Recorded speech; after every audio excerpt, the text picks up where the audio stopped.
Ketika Tom Lembong divonis 4,5 tahun penjara, publik tak hanya dikejutkan oleh durasi hukumannya, tapi juga oleh atmosfer politik yang menyelimuti kasus ini. Sosok Lembong, yang selama ini dikenal sebagai mantan menteri dan ekonom independen, tiba-tiba dijerat dalam perkara yang menurut banyak pengamat penuh kejanggalan. Vonis ini datang di tengah meningkatnya ketegangan antara kekuatan politik lama dan kekuatan baru yang sedang mempertahankan hegemoninya. Masyarakat pun bertanya-tanya, apakah ini sekadar penegakan hukum, atau justru cermin kriminalisasi terhadap suara yang berbeda? Di balik layar hukum, ada nuansa politik yang pekat. Tom Lembong pernah bersuara keras soal praktik oligarki dan kebijakan ekonomi yang tak berpihak pada rakyat. Ia juga tak segan mengkritik keputusan-keputusan strategis yang dinilai hanya menguntungkan elit tertentu. Dalam situasi politik yang semakin otoriter, suara seperti Lembong menjadi gangguan yang harus disingkirkan. Maka tak mengherankan jika kasus ini dibaca banyak kalangan sebagai bentuk pembungkaman terhadap oposisi intelektual. Dampak dari vonis ini lebih luas daripada sekadar nasib individu. Ia menjadi presiden buruk bagi demokrasi dan kebebasan berpikir di Indonesia. Jika seorang ekonom yang memiliki rekam jejak bersih bisa dijebloskan ke penjara karena kritiknya, maka siapa lagi yang akan berani berbicara? Rasa takut mulai tumbuh, terutama di kalangan akademisi, aktivis, bahkan jurnalis. Penegakan hukum tak lagi berdiri di atas logika dan keadilan, melainkan menjadi alat kekuasaan untuk mengatur narasi. Kita perlu melihat kasus ini dalam konteks sistem hukum yang kian kehilangan independensinya. Banyak keputusan pengadilan dalam beberapa tahun terakhir yang dianggap janggal, tidak logis, dan inkonsisten.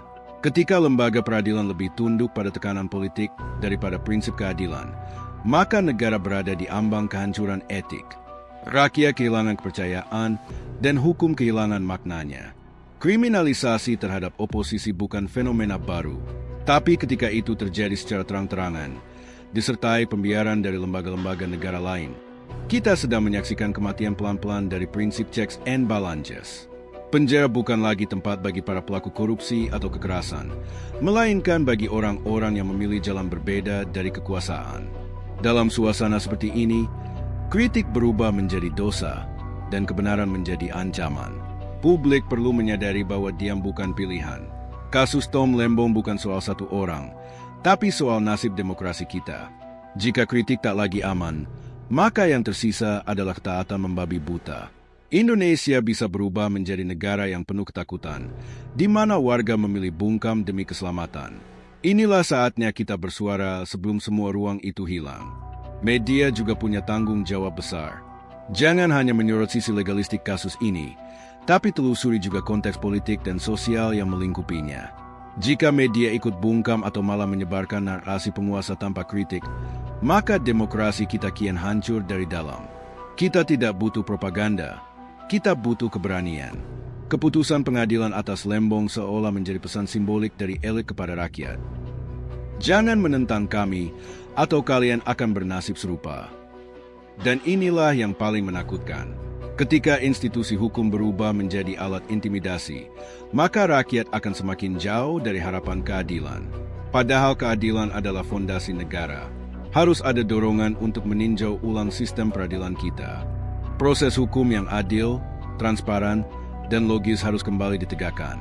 Kita tak boleh pasrah dan membiarkan keanehan demi keanehan merusak sendi negara hukum. Jika tak ada koreksi hari ini, maka dalam waktu dekat kita akan hidup di negara yang hanya menyisakan simbol demokrasi tanpa makna. Vonis terhadap Tom Lembong harus menjadi alarm keras bagi seluruh warga negara yang masih peduli pada masa depan Republik ini. Kita butuh solidaritas sipil, kita butuh keberanian kolektif untuk menolak ketidakadilan.